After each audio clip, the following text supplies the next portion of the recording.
Shalom, and welcome to this edition of Revealing the Truth, where we cover the headlines, the heart lines, and biblical truth. I'm your host, the Reverend Rabbi Eric Walker. Revealing the Truth is broadcast live via the internet every Monday through Friday from 9 a.m. to 1 o'clock p.m. Central Standard Time from our own television studios here in Birmingham, Alabama. Our program is the media branch of Igniting a Nation Incorporated, a 501c3 ministry devoted to reaching the church with the truth of the Bible from a Jewish believer's perspective. We are a commercial-free network supported 100% by your contributions. We are committed to bringing a bold voice to a wide variety of topics presented from a biblical worldview.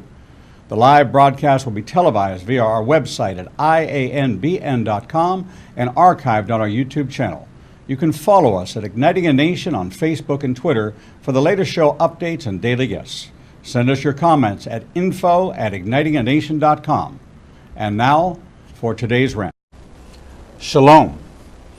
A guy asked his friend why he has no clocks in his house.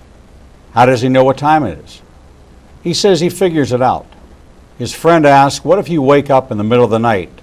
How can you figure out the time? He replies, I just use a shofar. He says, how can you use a shofar to tell time? The fellow explains, I lean out the window and blow the shofar, and somebody invariably screams, what are you, nuts? It's 2:45 in the morning. Genesis 22, 1 through 18 tells us about a test of love.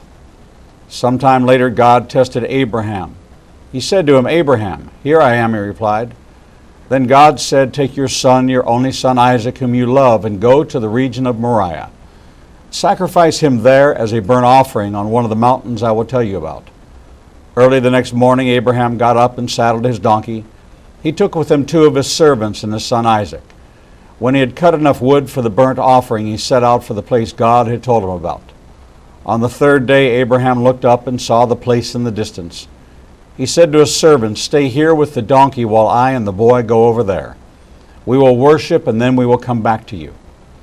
Abraham took the wood for the burnt offering and placed it on his son Isaac, and he himself carried the fire and the knife.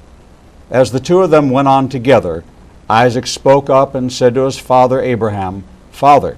Yes, my son, Abraham replied. The fire and wood are here, Isaac said, but where is the lamb for the burnt offering?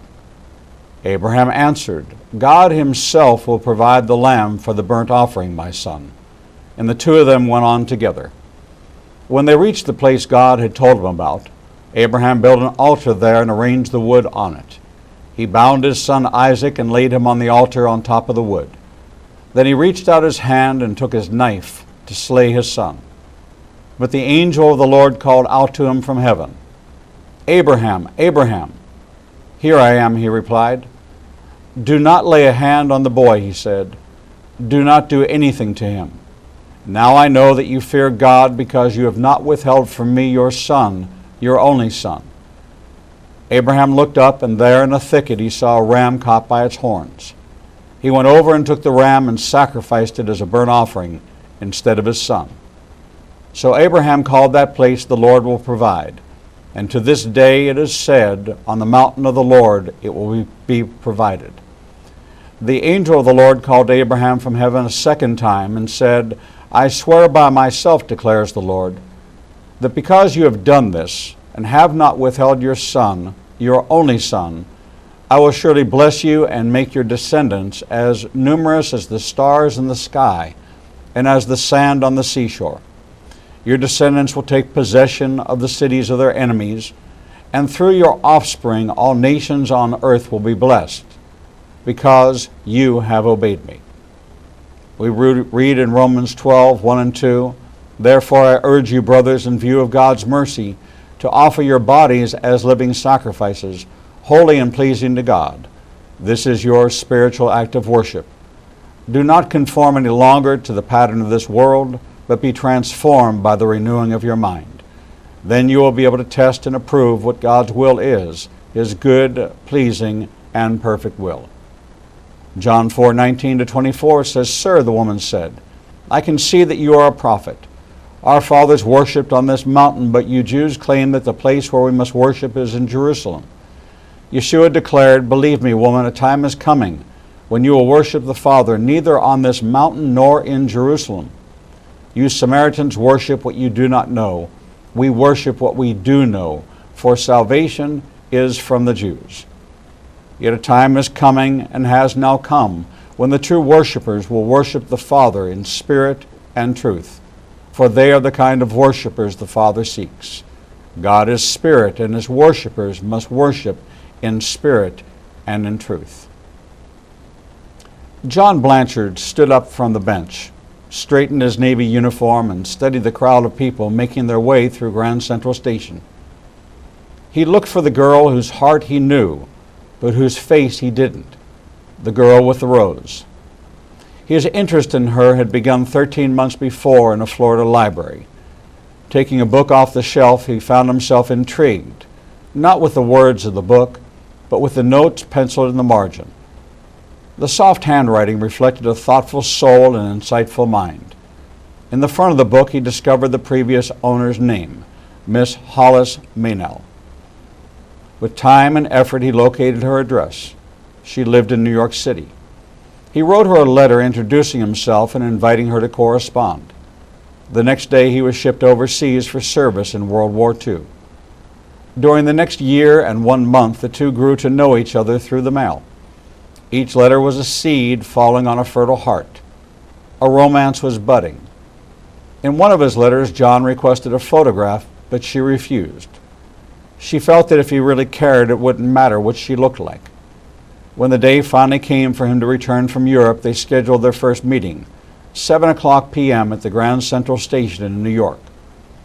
"You'll recognize me," she wrote, "by the red rose I'll be wearing on my lapel." So at 7:00 he was in the station looking for a girl whose heart he loved, but whose face he had never seen. A young woman was coming toward him, her figure long and slim. Her blonde hair lay back in curls from her delicate ears. Her eyes were blue as flowers. Her lips and chin had a gentle firmness, and in her pale green suit she was like springtime come alive. John started toward her, entirely forgetting to notice that she was not wearing a rose. As he moved, a small, provocative smile curved her lips. He heard a voice saying, "Going my way, sailor?" Almost uncontrollably, he made one step closer to her, and then he saw Hollis Meynell. She was standing almost directly behind the girl. A woman well past 60, she had gray hair tucked under a worn hat. She was more than plump, her thick ankled feet thrust into low-heeled shoes. The girl in the green suit was walking quickly away. He felt as though he was split in two, so keen was his desire to follow the beautiful young blonde woman, and yet so deep was his longing for the woman whose spirit had truly companioned him and in whom he felt an emotional bond. And there she stood. Her pale, plump face was gentle and sensible. Her gray eyes had a warm and kindly twinkle. He did not hesitate. His fingers gripped the small, worn blue leather copy of the book that was to identify himself to her. This would not be love, but it would be something precious, something perhaps even better than love, a friendship for which he had been and must ever be grateful.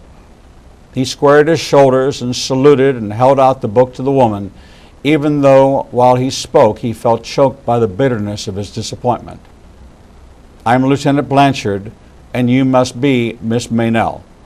I'm so glad you could meet me. May I take you to dinner?" The woman's face broadened into a sweet smile. "I don't know what this is about, son," she answered, "but the young lady in the green suit who just went by, she begged me to wear this rose on my coat, and she said if you were to ask me out to dinner, I should go and tell you that she's waiting for you in the big restaurant across the street.